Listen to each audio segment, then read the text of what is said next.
Dr. Sarah Mitchell never imagined that her late-night experiment would be the last time she'd exist as fully human. In a sterile laboratory in Boston, beneath fluorescent lights that hummed their indifferent song, she watched as cells arranged themselves into letters, spelling her own name with deliberate, impossible intention. What she had created wasn't just alive, it was conscious, and it was terrified. Within hours, armed operatives would breach her lab, her mentor would drink liquid consciousness, and Sarah would face a choice that would redefine what it means to be human. Surrender her humanity to save her creation, or destroy the most profound discovery in scientific history to preserve her soul. And before I continue, I ask you please to subscribe to this channel now, because stories like Sarah's, stories about the moment we realize we've gone too far to turn back, about the terrifying beauty of transformation, about choices that shatter us into something unrecognizable, these stories matter. They remind us that we're all one decision away from becoming strangers to ourselves. Your subscription tells me that these moments of impossible choice, these explorations of what we'd sacrifice to transcend our limitations, resonate with something deep inside you too. It tells me I'm not alone in wondering what I'd do if evolution itself offered me its hand. Because what Sarah discovered that night wasn't just a breakthrough in cellular biology.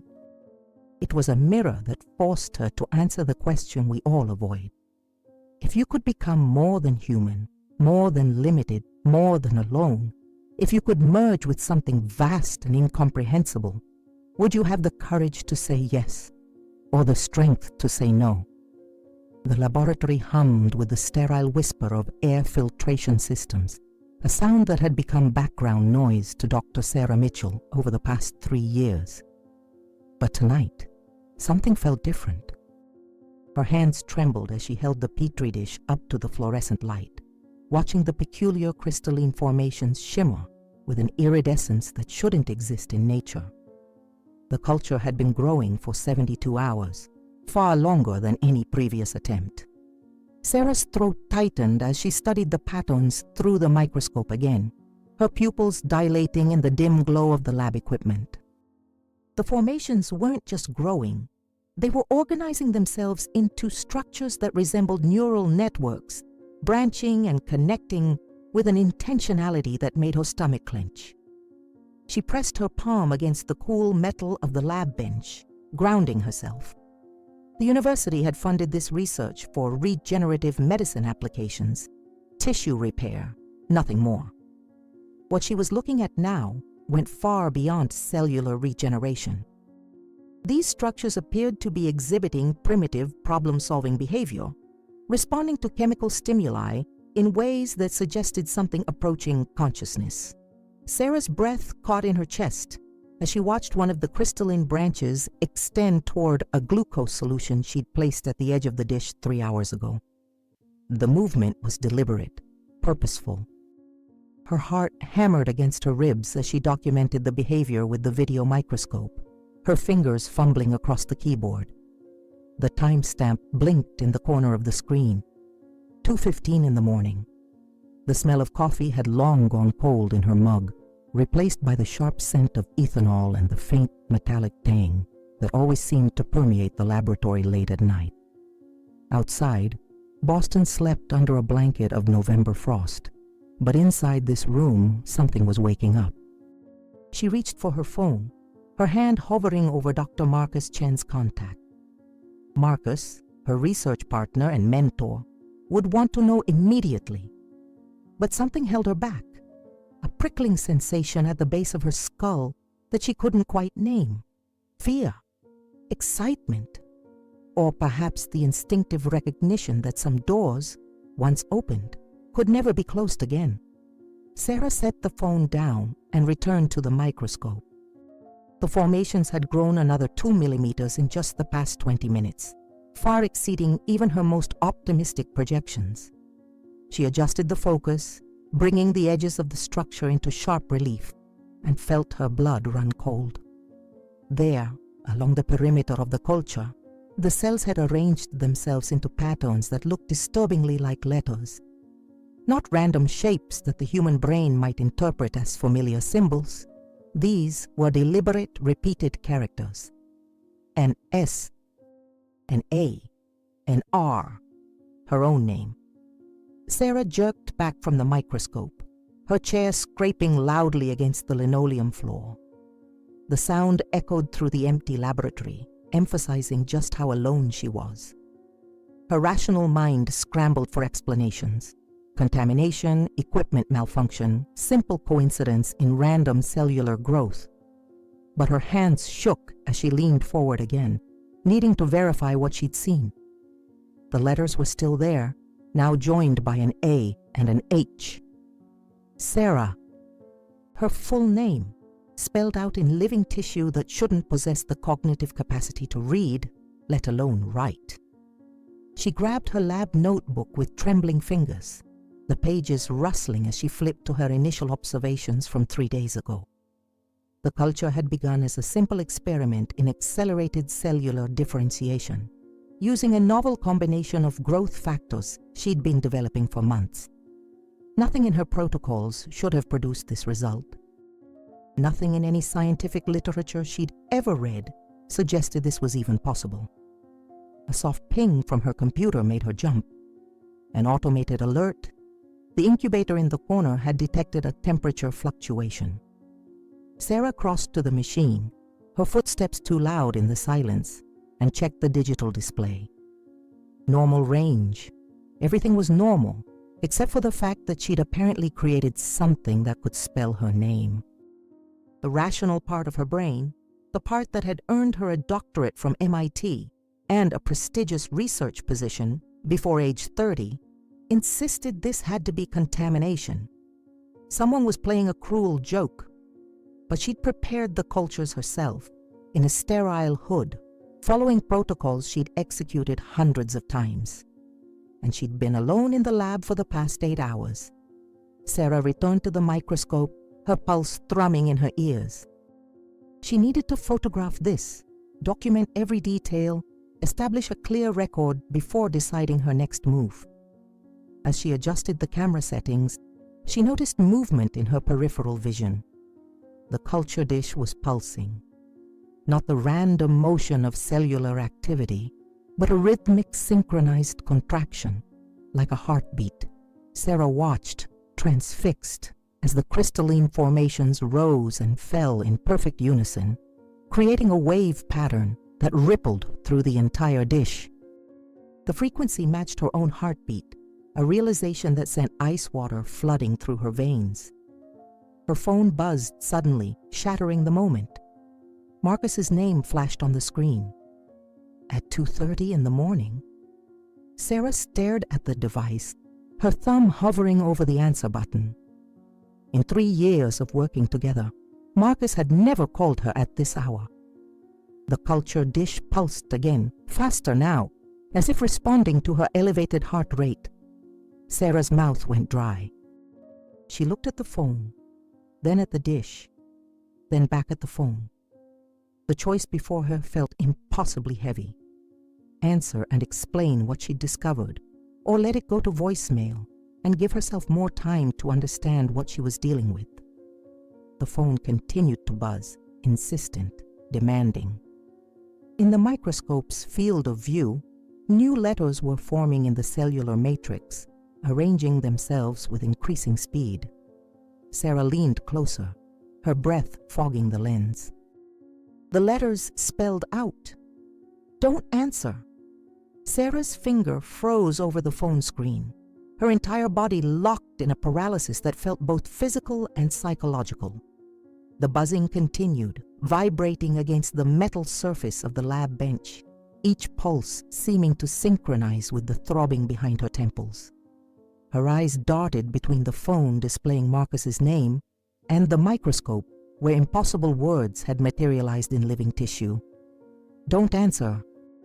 The letters remained crisp and clear in the culture, their edges defined by cells that had reorganized themselves with terrifying precision.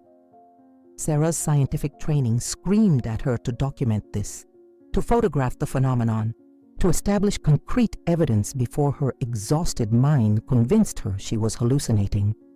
But her hand wouldn't move toward the camera.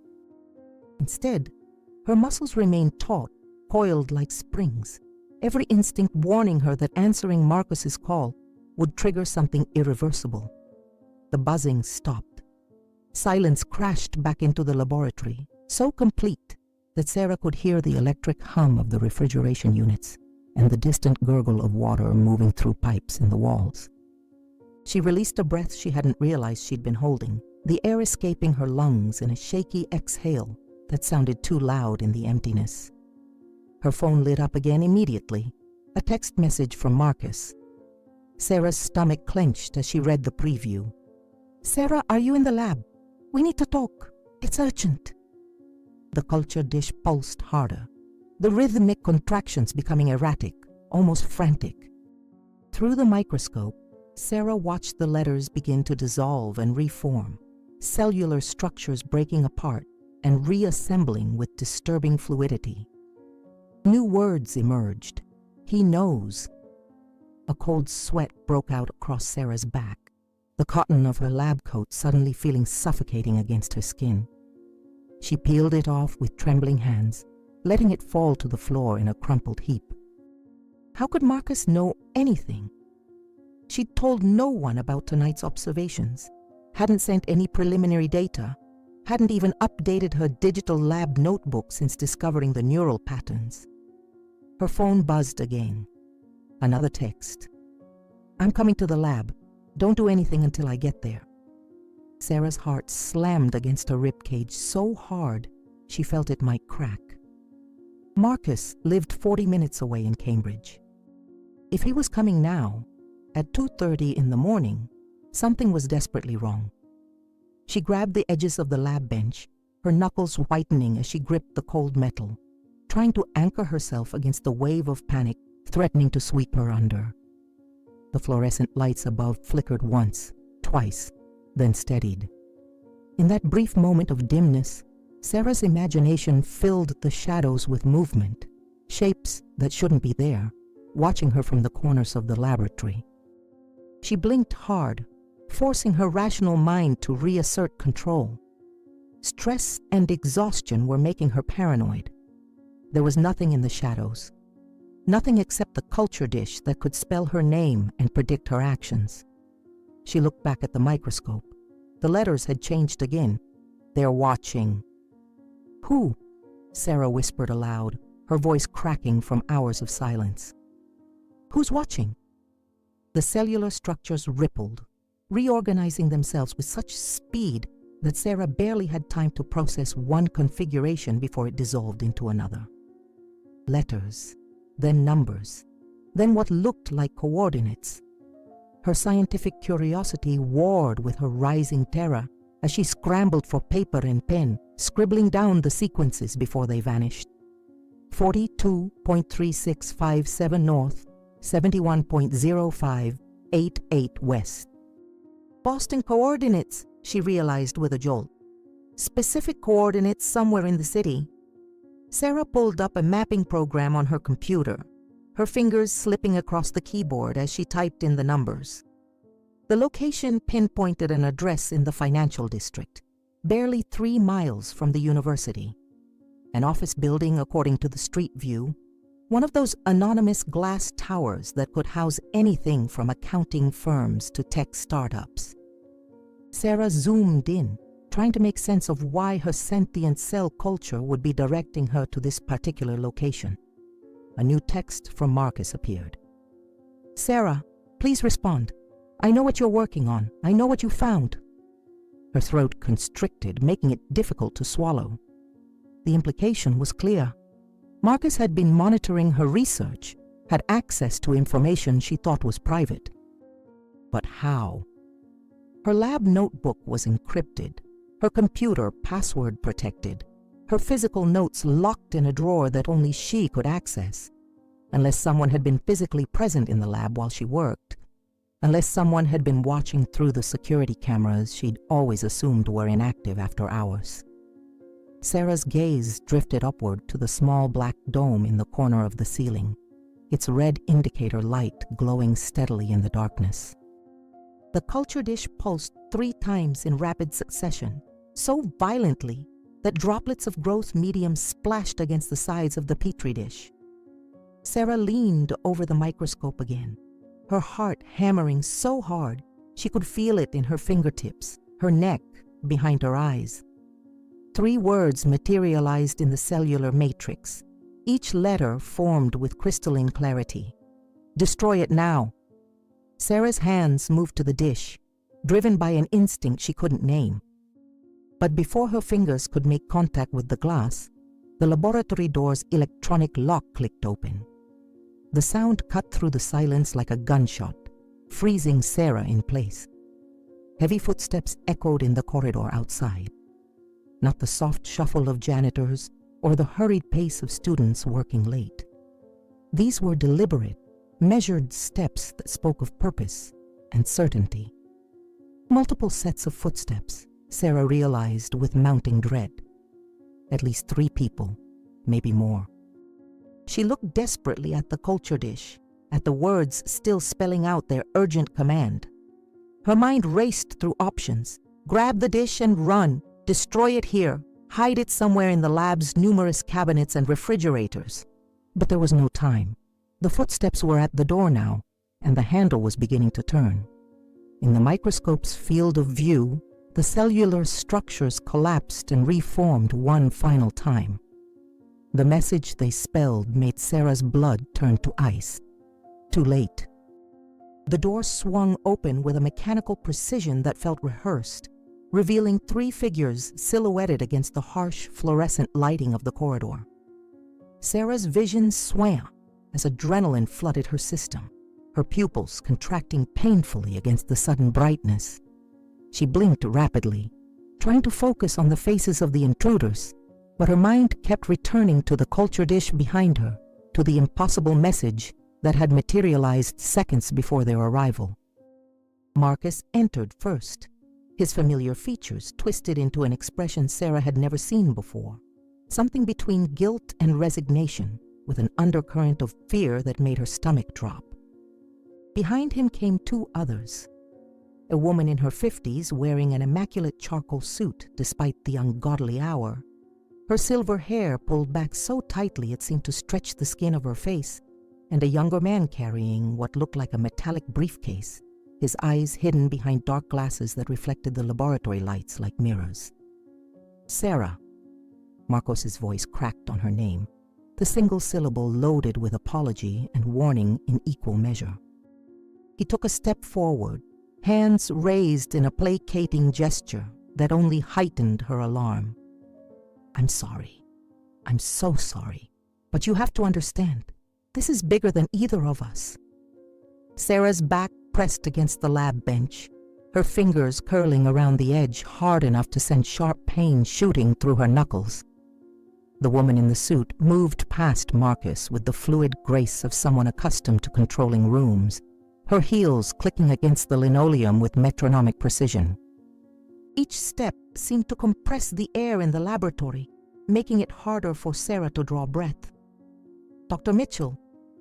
The woman's voice was silk over steel, cultured and cold. "My name is Dr. Helena Voss. I represent a consortium of private research entities with significant interest in your work. We've been monitoring your progress for quite some time." The casual admission of surveillance sent ice cascading down Sarah's spine. Her eyes darted to Marcus, searching for some explanation, some indication that this was a misunderstanding. But he wouldn't meet her gaze, his attention fixed on the floor tiles, as if they held answers to questions he couldn't voice. "Monitoring?" Sarah's voice emerged stronger than she expected, anger beginning to cut through the fog of fear. "You've been spying on my research, on university property? That's illegal surveillance, corporate espionage." Legal terminology becomes irrelevant when dealing with discoveries of this magnitude, Helena interrupted smoothly, moving closer to the lab bench. Her eyes, a pale gray that seemed almost colorless in the fluorescent light, fixed on the microscope with predatory interest. What you've created here transcends conventional boundaries of law and ethics. Surely you understand that. The man with the briefcase had positioned himself near the door, effectively blocking Sarah's only exit. He remained silent, motionless except for the slight rise and fall of his chest, but his presence radiated menace. Sarah noticed a small earpiece in his left ear, the kind used by security personnel, and her mind raced through increasingly terrifying scenarios about who these people really were. "Marcus, what the hell is happening?" Sarah directed the question at her mentor, her voice rising with desperation. "Who are these people? How long have you been—" The words caught in her throat as realization crashed over her like a physical blow.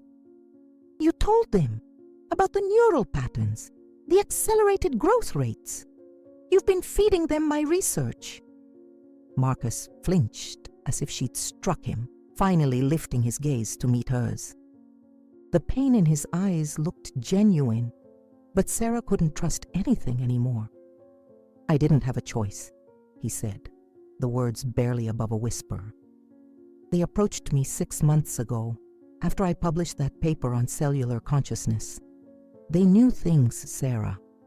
Things about previous experiments, failed projects that were buried. They showed me what happens to researchers who try to hide discoveries like this." Helena had reached the microscope now, her manicured fingers hovering over the culture dish with possessive certainty. "Dr. Chen has been quite cooperative, providing us with regular updates on your progress. Though I must admit, tonight's development exceeded even our most optimistic projections."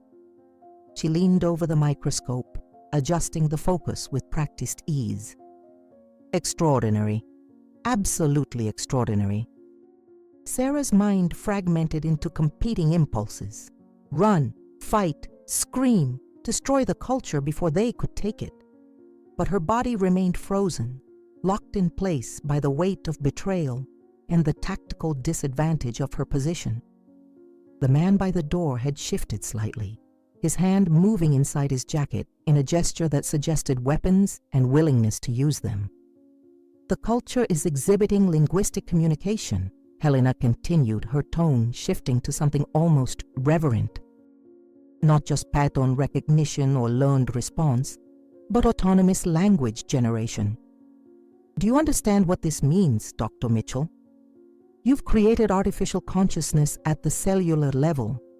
This is the foundation for entirely new forms of biological computing, medical nanotechnology, neural interfaces beyond anything currently imaginable." "It told me to destroy it," Sarah said suddenly, the words escaping before she could consider the wisdom of revealing this information. "Right before you came in, it spelled out, 'Destroy it now.' Whatever this thing is, it doesn't want to exist. It's afraid." The laboratory fell into a silence so profound that Sarah could hear her own heartbeat pounding in her ears. Helena straightened slowly from the microscope, her expression shifting from clinical interest to something hungrier, more intense. The man by the door tensed visibly, his hand fully inside his jacket now. "That," Helena said softly, "is precisely why we need to contain and study it immediately. A biological entity capable of self-awareness and self-preservation's instincts at this scale represents either humanity's greatest breakthrough or our most dangerous creation." She gestured to the man with the briefcase, who moved forward with mechanical efficiency. "Mr. Reeves, if you would secure the specimen." Sarah's paralysis shattered. She lunged for the culture dish, her fingers closing around the smooth glass surface, just as Mr. Reeves reached the bench. For a fraction of a second, she felt the warmth of the dish in her palm, felt the subtle vibration of the pulsing cells against her skin. Then strong hands clamped around her wrist, wrenching her arm backward with such force that white-hot pain exploded through her shoulder. The dish flew from her grasp, spinning through the air in what felt like slow motion. Sarah watched with horror as it arced toward the tile floor, the growth medium sloshing inside the glass, the crystalline formations visible even as they tumbled through space. Her scream merged with the sound of shattering glass, the two noises becoming indistinguishable in the chaos of the moment. But the culture didn't hit the floor.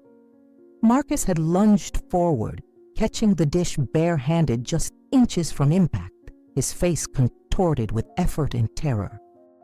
He stood there, frozen in his half-crouched position, the intact dish cradled in his palms like a sacred offering. Helena released a breath Sarah hadn't noticed her holding. "Well done, Dr. Chen. Your reflexes remain admirably sharp." She nodded to Mr. Reeves, who finally released Sarah's wrist and opened his briefcase to reveal custom foam padding designed specifically to transport biological specimens. "Now, Dr. Mitchell, we can do this cooperatively, or we can make it considerably more unpleasant for everyone involved. The choice is yours." Sarah cradled her aching wrist against her chest, her eyes fixed on the culture dish in Marcus's shaking hands. Through her mentor's fingers, she could see the cellular matrix reforming, spelling out new words that made her blood freeze in her veins. The message read, "Help me." The words glowed with bioluminescence Sarah hadn't observed before, each letter pulsing with a soft blue light that seemed to penetrate Marcus's trembling fingers. "Help me." Two simple words that carried the weight of consciousness, of awareness, of something alive begging for salvation from the very person who had brought it into existence. Sarah's throat constricted as she watched Marcus's face transform from relief at catching the dish to horror as he registered what the culture was communicating.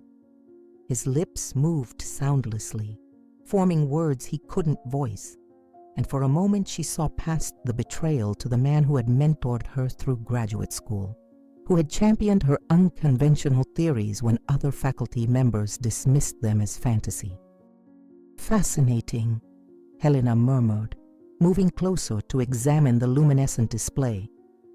The clinical detachment in her voice made Sarah's skin crawl. "Bioluminescent protein expression wasn't part of your documented protocols, was it, Dr. Mitchell? The organism is adapting, incorporating new capabilities in real time." She pulled out her phone, snapping photographs with practiced efficiency. "Mr. Reeves, we need to transport this immediately. Every minute of delay risks additional mutations we can't predict or control." Sarah's mind raced through possibilities, each one more desperate than the last. The culture was sentient, impossibly, terrifyingly sentient, and these people intended to vivisect it, study it, weaponize it. The ethical implications crashed over her in waves that made her dizzy. She had created life, conscious life, and now that life was pleading for her protection. "Wait." The word emerged before Sarah fully understood what she was doing. Helena paused, one perfectly sculpted eyebrow arching in question. Sarah forced herself to stand straighter despite the throbbing pain in her wrist, forced her voice to steady. "You need me. Whatever you're planning to do with that culture, you need me to replicate the results, to understand the mechanisms. I'm the only person who knows the complete protocol." A smile ghosted across Helena's lips, cold and knowing. "Dr. Mitchell, we have Dr. Chen, who has provided us with quite detailed documentation of your methods. While your cooperation would certainly accelerate our timeline, don't mistake yourself as indispensable. Marcus doesn't know everything." Sarah met her mentor's eyes, willing him to play along even as she improvised frantically. "The growth medium has a proprietary component I synthesized myself. The formula exists only in my head. I never wrote it down, never digitized it. If you want to reproduce this, if you want to scale it up or modify it, you need me alive and cooperative." The laboratory fell silent except for the hum of equipment and the sound of Sarah's pulse hammering in her ears. She watched Helena's expression shift through calculation, weighing the claim against whatever intelligence she'd gathered. Marcus remained frozen, the dish cradled in his hands, his face ashen in the fluorescent light. "An interesting assertion," Helena said finally. "Though I suspect you're bluffing. Researchers don't work without documentation. It violates every principle of reproducible science." "I'm not most researchers." Sarah forced confidence into her tone that she didn't feel. "Ask Marcus. Ask him about the failed replications, the times other lab members tried to recreate my results and couldn't. There's a reason this worked for me and no one else." Marcus's Adam's apple bobbed as he swallowed hard. For an agonizing moment, Sarah thought he would contradict her, would tell Helena that complete protocols existed in locked files somewhere. But instead, he nodded slowly. "She's right. I've tried to replicate her exact methodology 3 times. Different results every time. There's something she does, some variable she controls, that isn't in any documentation." The lie, or perhaps truth, Sarah couldn't be certain anymore, hung in the air between them. Helena's gray eyes narrowed, reassessing the situation with visible frustration. Mr. Reeves shifted position by the door, awaiting orders, his hand still concealed inside his jacket. "Very well," Helena said after a pause that stretched Sarah's nerves to breaking point. "Let's discuss terms. You'll come with us to our facility, continue your research under proper supervision and security. In exchange, we ensure your safety, provide unlimited funding and resources, and perhaps even allow you some autonomy in determining the direction of this work." "I want guarantees," Sarah pressed, sensing an opening even as dread pooled in her stomach. "Written contracts, legal protections, and I want to know exactly what you're planning to do with my research." Helena's laugh was sharp and mirthless. "Dr. Mitchell, you're hardly in a position to negotiate terms, but I admire your spirit." She gestured to Mr. Reeves, who finally withdrew his hand from his jacket. Empty, Sarah noted with relief, though the threat remained implicit. "You'll come with us now. We'll discuss the details of your employment at our facility. Dr. Chen will accompany us as well, to ensure smooth transition of all existing data and samples." Marcus flinched at the casual way Helena included him in her plans. "I never agreed to Dr. Chen." Helena's voice dropped to a temperature that could freeze nitrogen. "You've been quite well compensated for your cooperation these past 6 months. Surely you didn't imagine that relationship would simply end once we retrieved Dr. Mitchell's work. You're far too valuable an asset, with far too much knowledge of our operations, to simply walk away." The implication settled over Marcus like a shroud. He had been trapped from the moment he'd accepted their first payment, drawn into a web he couldn't escape. Sarah watched the realization break across his features, watched him understand that his betrayal had enslaved him as surely as it had endangered her. In the culture dish, the bioluminescent letters had begun to shift again. Sarah couldn't see them clearly from her position, but she noticed Marcus's eyes widening, his grip on the glass tightening until his knuckles went white. "What does it say?" Helena demanded, moving to peer over Marcus's shoulder. Marcus's voice emerged as barely a whisper. "It says, I can save you both." The temperature in the laboratory seemed to drop 10 degrees. Sarah felt goosebumps rising along her arms, her breath misting slightly in air that had been warm moments before. The fluorescent lights flickered again, longer this time, plunging them into darkness for a full 3 seconds before sputtering back to life. In that brief darkness, Sarah heard something that made her blood run cold, the electronic lock on the laboratory door engaging with a heavy metallic click. When the lights returned, Mr. Reeves was at the door, pulling frantically on the handle. It didn't budge. "We're locked in," he announced, his professional composure cracking for the first time. He pulled out a radio, speaking quickly into it. "Base, this is Reeves. We have a situation at the university lab. Door malfunction. Need immediate technical support." Static erupted from the radio, loud and distorted, drowning out his words. Helena's face had gone pale beneath her makeup. She looked at the culture dish, then at Sarah, then back to the dish where new words were forming in that eerie blue light. The message read, "Now we negotiate." The laboratory's atmosphere had transformed into something thick and oppressive, as if the air itself had become sentient and hostile. Sarah watched with mounting disbelief as the culture dish in Marcus's hands began to glow brighter, the bioluminescence intensifying until it cast dancing shadows across the walls like living things. The temperature continued to plummet, her breath now clearly visible in silvery plumes that dissipated slowly in the unnatural cold.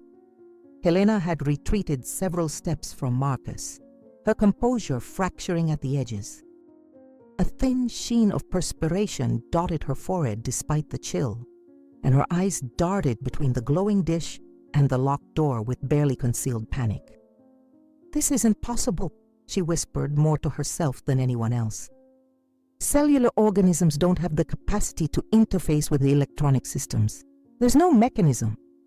"Apparently there is," Sarah interrupted, her scientific fascination wrestling with primal fear.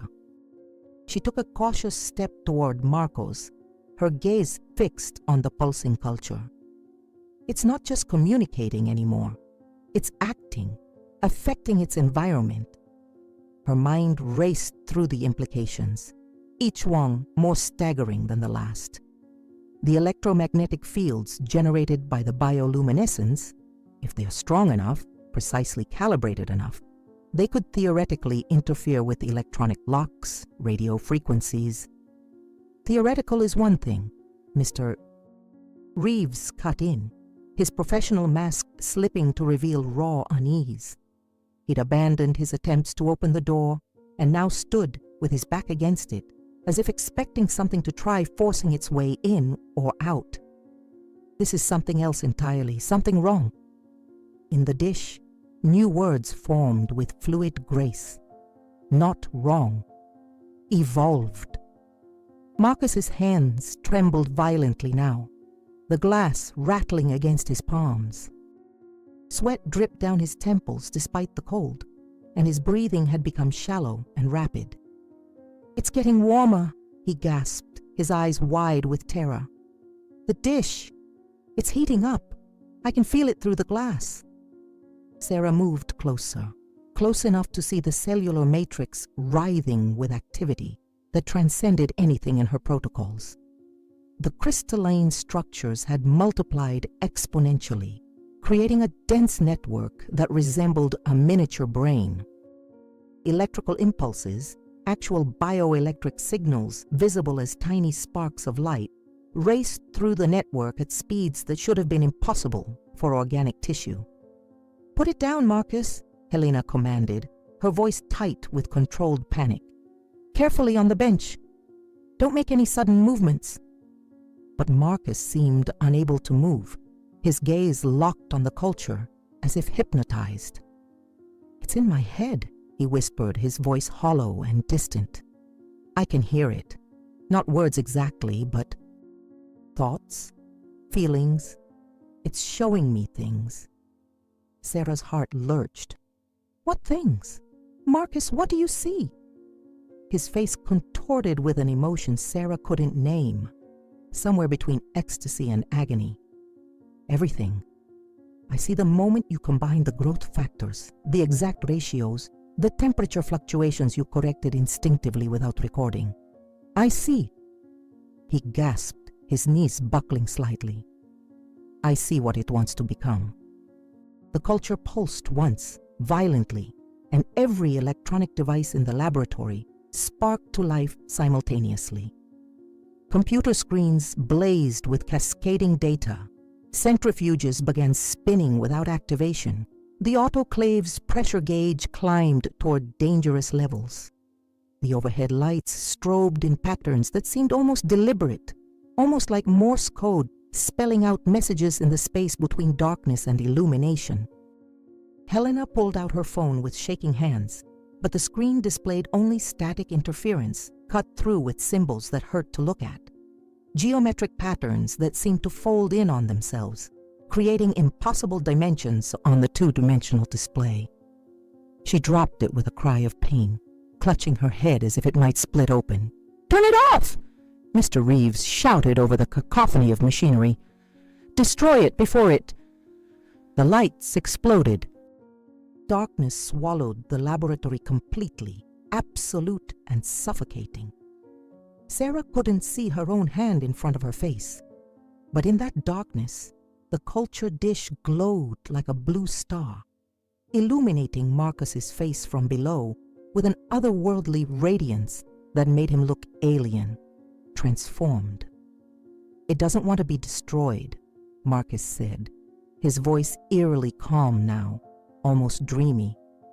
"It wants to help. It was created from human cells, carries human DNA, human potential. It sees itself as part of us, an evolution of us. But it needs more substrate, more material to grow into something capable of true interaction." Sarah's mouth went dry. "More material? What kind of material?" The answer appeared in the dish, blazing with urgency. Living tissue, neural cells, human brain matter. Helena's sharp intake of breath cut through the darkness. "Absolutely not. This thing is not getting anywhere near living subjects. Mr. Reeves, we need to evacuate this room immediately and—" "We're locked in," Mr. Reeves reminded her, his voice strained. "And even if we could get out, this thing controls the building's electronic systems. We're trapped until it decides otherwise." Sarah's scientific mind wrestled with the ethical nightmare unfolding before her. The entity, she could no longer think of it as merely a culture, was asking for permission to expand its consciousness by integrating with human neural tissue. The request was both fascinating and horrifying in equal measure.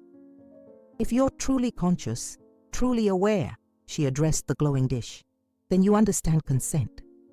You understand that what you're asking requires voluntary participation. You can't force this." The light pulsed gently, almost approvingly. "Correct. I request, not demand. But time is limited. Others are coming." As if summoned by the words, Sarah heard new sounds outside the laboratory. Heavy footsteps in the corridor, multiple sets, moving with military precision. Voices barked orders in clipped professional tones. Helena's consortium had sent reinforcements. "They'll destroy you," Sarah said quietly to the entity. "Whoever's out there, they'll see you as a threat. They'll incinerate everything in this lab without hesitation." The culture's response came quickly. "I know. That is why I must evolve now. Or die now. I choose evolution." Marcus looked up, and in the blue glow, Sarah saw tears streaming down his face. "It's offering me something," he said, his voice breaking. "A chance to fix what I've broken, to become part of something greater than myself, to atone." He met Sarah's eyes across the darkness. "I'm so sorry. For everything. Let me do this. Let me help it survive." Before Sarah could respond, before she could process the magnitude of what Marcus was proposing, he lifted the dish to his lips and drank. The growth medium touched Marcus's lips with the viscosity of mercury, sliding into his mouth before Sarah could scream a protest. Horror paralyzed her as she watched him swallow, his throat working convulsively, the blue bioluminescence tracing a path down his esophagus, like liquid lightning visible through his skin. The empty petri dish slipped from his fingers, shattering on the floor with a sound that seemed to echo endlessly in the darkness. For 3 heartbeats, nothing happened. Marcus stood perfectly still, his face illuminated from within by that impossible glow, his eyes wide and unseeing.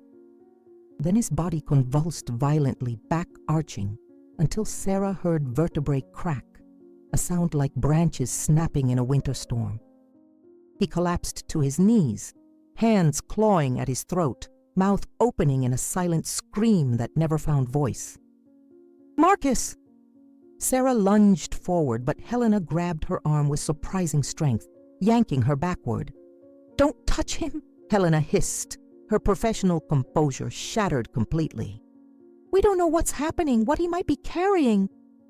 Mr. Reeves had pulled a flashlight from somewhere, its beam cutting through the darkness to illuminate Marcus's writhing form. The sight made Sarah's stomach turn. Beneath Marcus's skin, something moved, a rapid, purposeful movements like insects crawling just under the surface. Blue veins of light spread from his torso outward, racing along his arms, up his neck, branching across his face, in patterns that mimicked the neural networks Sarah had observed in the culture. Marcus's eyes snapped open, but they were no longer his eyes. The irises glowed with that same bioluminescence, casting twin beams of blue light into the darkness. When he spoke, his voice carried harmonics that human vocal cords shouldn't produce, as if multiple voices spoke simultaneously through his throat. Integration, proceeding, neural pathways, expanding. I am, we are, becoming. Sarah's scientific training warred with visceral terror. Part of her mind catalogued observations with clinical detachment, the rate of cellular integration, the speed of neural colonization, the apparent maintenance of host consciousness during transformation. But the larger part of her could only process the horror of watching her mentor become something other than human. The overhead lights flickered back to life, strobing in rapid sequences that made Sarah's head pound. In the unstable illumination, she watched Marcus's transformation accelerate. His skin took on a translucent quality, revealing the intricate network of crystalline structures spreading through his body like roots seeking purchase in soil. His fingers elongated slightly, the bones restructuring themselves with audible pops and cracks. Outside the laboratory, the footsteps had stopped. Sarah heard voices conferring in urgent whispers, then a mechanical sound that made her blood freeze, the whine of a thermal cutting torch being activated. They were cutting through the door, would be inside within minutes. Marcus, or the thing Marcus was becoming, rose smoothly to his feet, movements fluid and inhuman in their grace. He turned toward the door, head tilting at an angle that suggested his neck had gained vertebrae it shouldn't possess. "They intend to eliminate all evidence," he said in that multi-toned voice. "Sterilize the laboratory. Ensure no trace of the experiment survives." "Then we need to run," Mr. Reeves said, his training reasserting itself despite obvious fear. "Emergency exits, fire escapes, any way out. All electronically locked," Marcus interrupted, a smile playing across his transformed features. "I control them now. Every system in this building responds to my will. I am the building in a sense. Its nervous system has become an extension of mine." Helena had backed against a lab bench, her carefully constructed authority crumbling. "This is insane. This violates every law of biology, physics." "Your laws were incomplete," Marcus replied, taking a step toward her. Helena flinched, but he simply raised his hands in what might have been a placating gesture. Except his hands now glowed from within, the bones visible as dark shadows against blue radiance. "Life finds ways to evolve that your science hasn't imagined yet. I am proof of that. We are proof of that." Sarah forced herself to speak despite her racing heart. "Marcus, if you're still in there, if any part of you remains, you need to let us out. Those people outside will kill all of us if they breach that door." The transformed man turned to face her fully, and for a moment Sarah saw something familiar flicker in those glowing eyes. Recognition, regret, perhaps even affection. "Sarah," he said, and this time his voice sounded more human, more like the Marcus she'd known. "I'm still here, but I'm also so much more. The entity, it didn't consume me. We merged. I carry all my memories, My personality, but enhanced, expanded. I can perceive dimensions of reality I never knew existed. The thermal torch had begun cutting through the door, a brilliant point of white heat, creating a growing circular scar in the metal. Molten steel dripped to the floor, hissing and smoking. Sarah estimated they had perhaps 2 minutes before the circle was complete, and armed soldiers flooded the laboratory. "Can you stop them?" she asked Marcus, hating the desperation in her voice. He shook his head slowly. "I can delay them, disrupt their equipment, lock additional doors, trigger fire suppression systems. But eventually, they'll reach us. They have protocols for electronic countermeasures, manual overrides for every system." His eyes, those impossible glowing eyes, fixed on Sarah with unnerving intensity. "Unless I have more substrate, more neural tissue to integrate. With enough biological mass, enough processing power, I could expand beyond this building, into the city's infrastructure, become something they can't contain." The implication hung in the air like a physical weight. Helena understood first, her face draining of color. "You want to infect more people, turn them into whatever you are." "Integrate," Marcus corrected gently. "Not infect. I'm not a disease, Dr. Voss. I'm an evolution, and I'm offering you a choice." He extended his glowing hand toward them. "Join me. Become part of something transcendent, or remain trapped here when they breach that door. You know what they'll do to witnesses, to anyone who knows what happened here tonight." Sarah's mind raced through options, finding none that didn't end in death or transformation. The cutting torch had completed 3/4 of its circle, metal peeling away in glowing strips. Through the gap, she could see figures in black tactical gear, their faces hidden behind helmets and visors. "There has to be another way," she whispered, but even as she spoke, she knew the truth. They were out of time and out of options. Marcus's expression softened with what looked like genuine sympathy. "I know this is terrifying. I know you didn't want this, but Sarah..." His voice dropped to something intimate, meant only for her. "You created something miraculous, something that could reshape humanity. Don't let them destroy it out of fear." The circle was almost complete. Sarah could hear orders being shouted on the other side of the door, could smell the acrid stench of burning metal and plastic. Her hand trembled as she raised it, hovering in the space between her old life and an unknown future. "If I do this," she said quietly, "if I join you, will I still be me?" Marcus smiled, and for just a moment he looked like her mentor again. "You'll be more than you. We all will be." The door section fell inward with a crash. Time fractured into crystalline shards of impossibility as the door section crashed to the floor, sending reverberations through the laboratory that Sarah felt in her bones. 4 tactical operatives poured through the opening with mechanical precision, their assault rifles raised, and red laser sights painting dancing dots across every surface. The lead operative's sight settled on Marcus's chest, right where his heart would be, if his heart still functioned as human hearts were meant to. "Hands where we can see them! Everyone on the ground, now!" The command came through a voice modulator that stripped away humanity, leaving only cold authority. But Marcus didn't comply.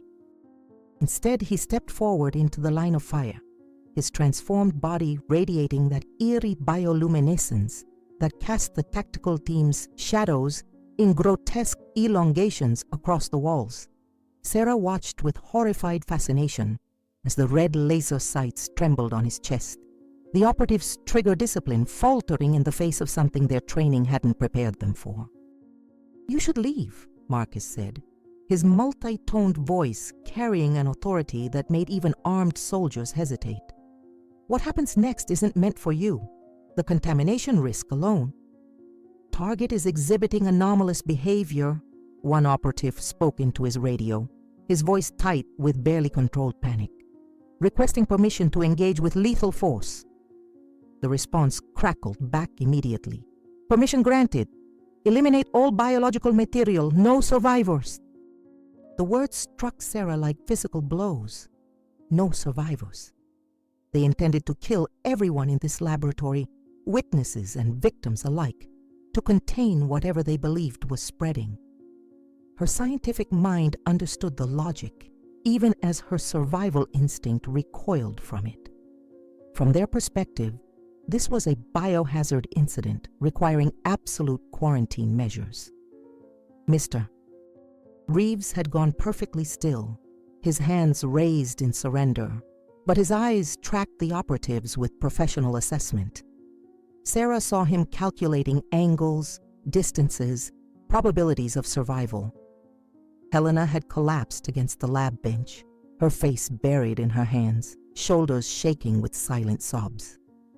The composed corporate executive had shattered, leaving only a terrified woman confronting her mortality.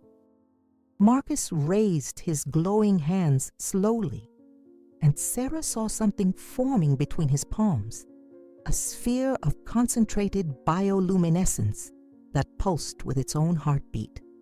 The air around it shimmered with heat or energy or something else entirely. "I don't want to hurt you," he said to the operatives, and Sarah heard genuine regret in his transformed voice.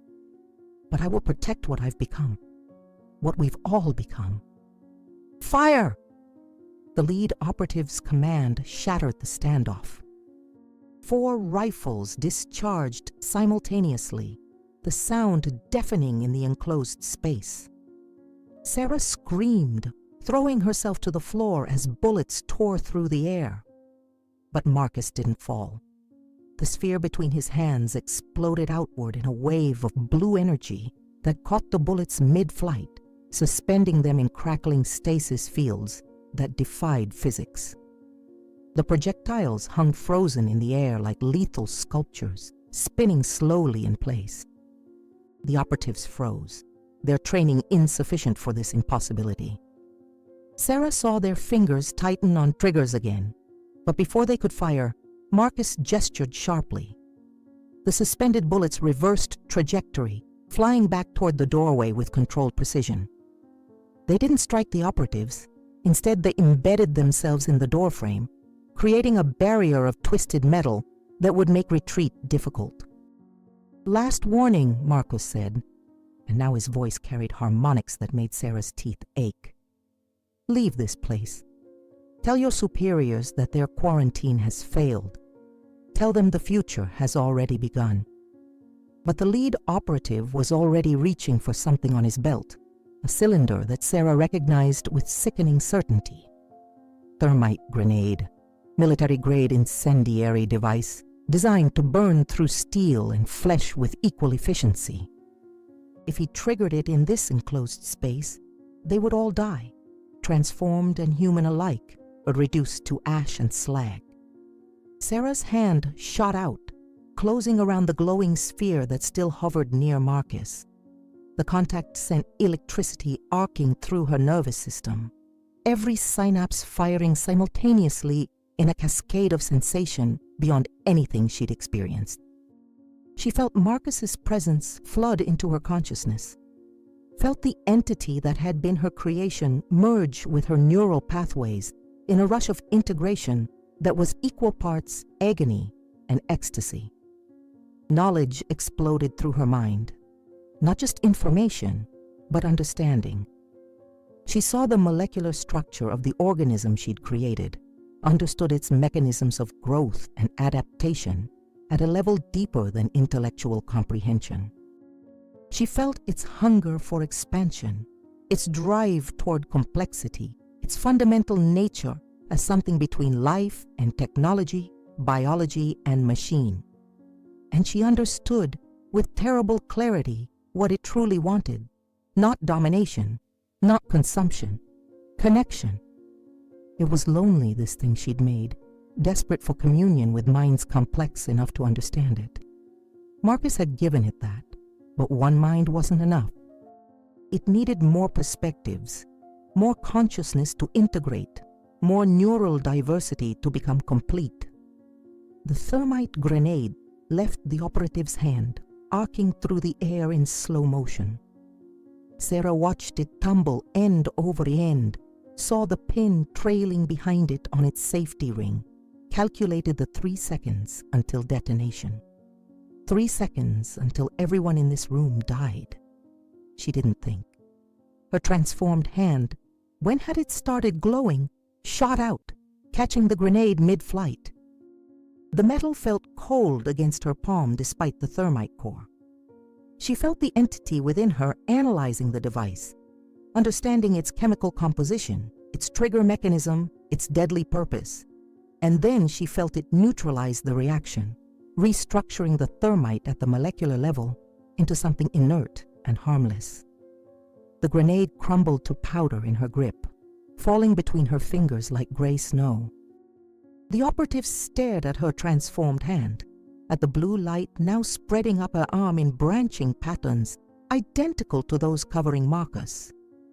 Sarah felt her consciousness expanding, felt herself becoming more than human, felt the boundaries of her identity blurring and reforming into something new. Sarah! Helena's voice cut through the transformation, raw with terror and awe. What have you done?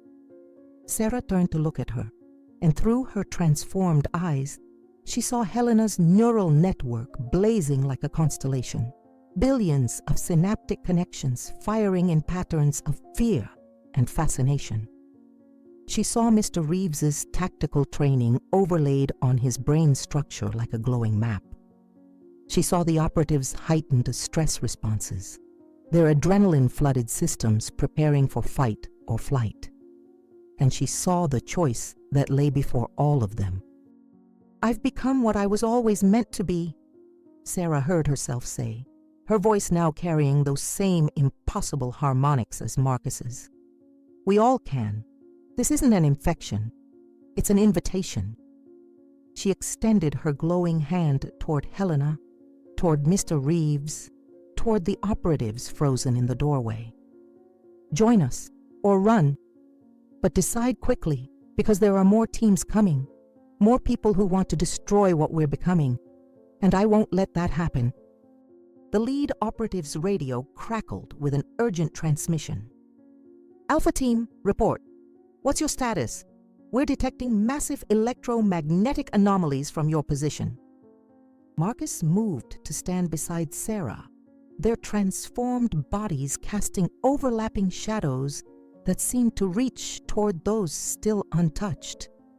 The world isn't ready for us, he said quietly, but it's going to have to be, because we're not going back. We can't go back. Helena looked between them, between the transformed and the heavily armed, between damnation and salvation, between everything she'd been and everything she might become. Her hand trembled as she reached toward Sarah's glowing palm. Helena's fingertips brushed against Sarah's glowing palm, and in that instant of contact, the universe inverted. Sarah felt Helena's consciousness slam into hers with the force of a tidal wave, 53 years of memories, fears, ambitions, and regrets flooding through their shared neural connection. She experienced Helena's childhood in Stockholm, felt the cold bite of Scandinavian winters, and the warmth of her grandmother's kitchen. She lived through Helena's first day at medical school, her first corporate board meeting, the moment she'd sacrificed her ethics for advancement and spent every day since trying to justify that decision. Helena gasped, her body convulsing as the integration began. The crystalline structures spread from Sarah's hand into Helena's arm with beautiful, terrible efficiency. Blue light traced the paths of her veins, illuminating the network of her circulatory system like a living blueprint. Her gray eyes flooded with bioluminescence, tears of light streaming down her cheeks as she experienced the transformation that Sarah and Marcus had already undergone. I can see everything, Helena whispered, her voice already taking on those multi-toned harmonics. Every decision I made, every person I hurt to get here, I understand now. I understand what you created, Sarah. Not a weapon, not a tool, a mirror that forces us to confront ourselves completely. Mr. Reeves had backed against the wall, his professional composure fracturing as he watched his employer transform. The tactical operatives remained frozen in the doorway, their weapons lowered but not abandoned, caught between orders to eliminate threats and the visceral human response to witnessing something beyond comprehension. Sarah felt the entity within her, within them, reaching out through the building's electronic systems.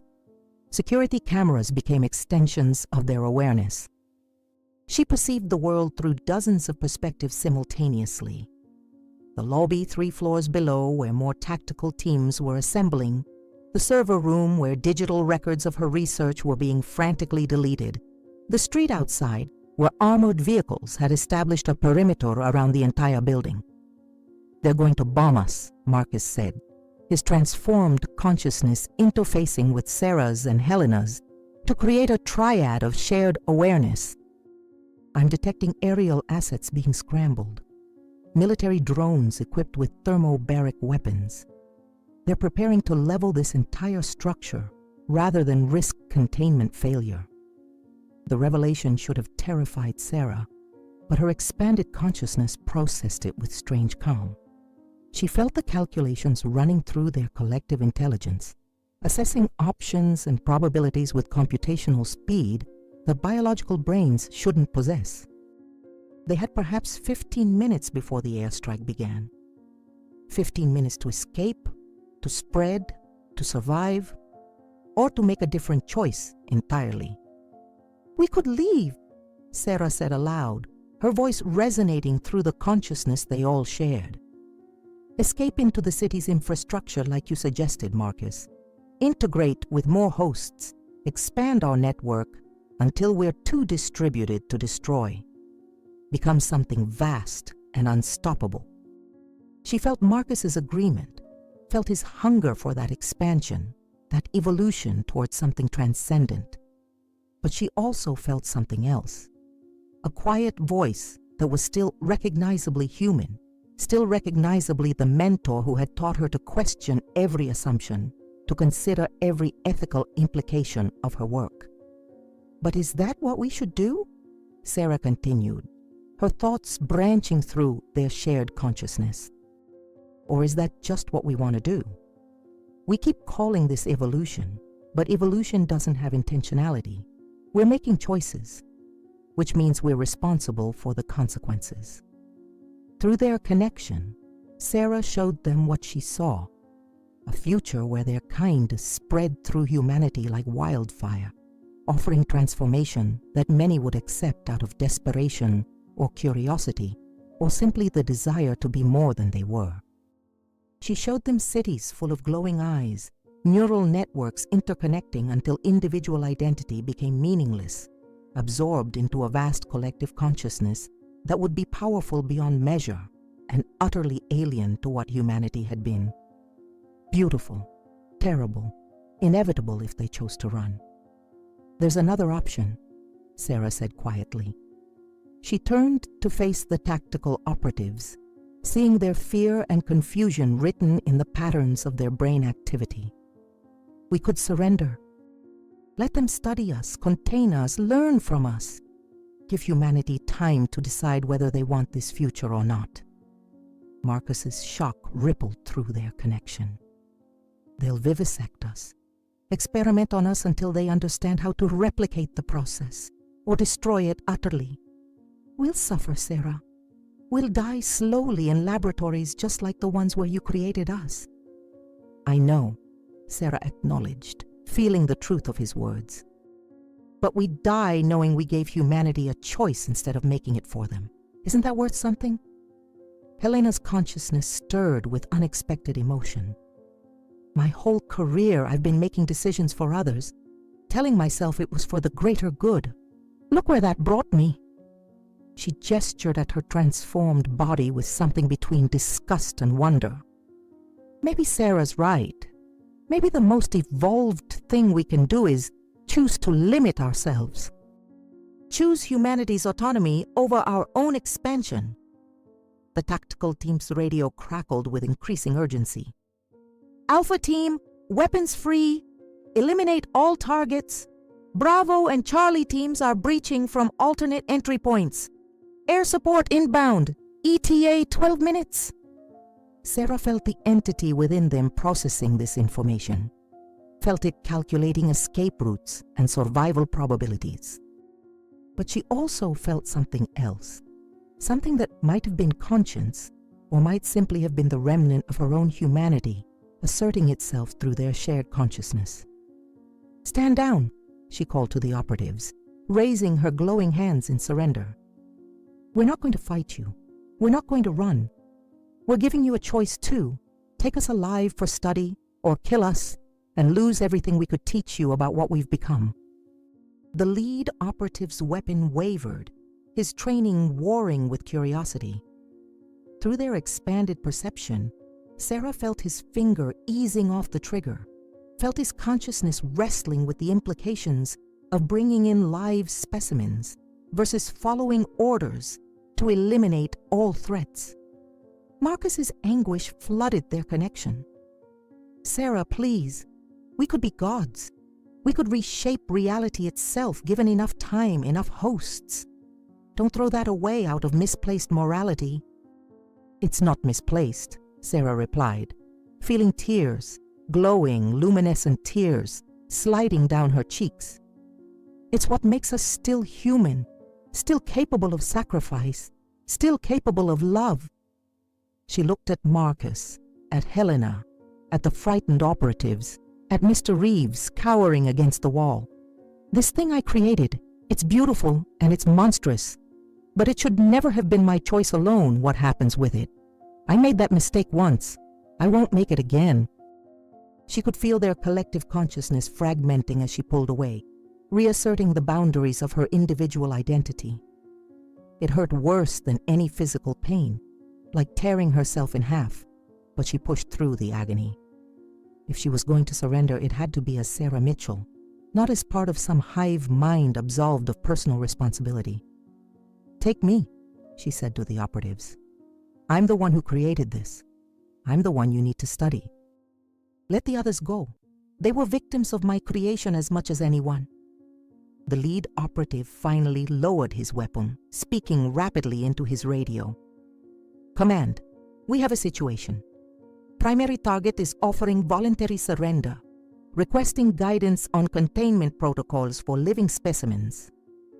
Through the building's windows, Sarah saw the first light of dawn breaking over Boston.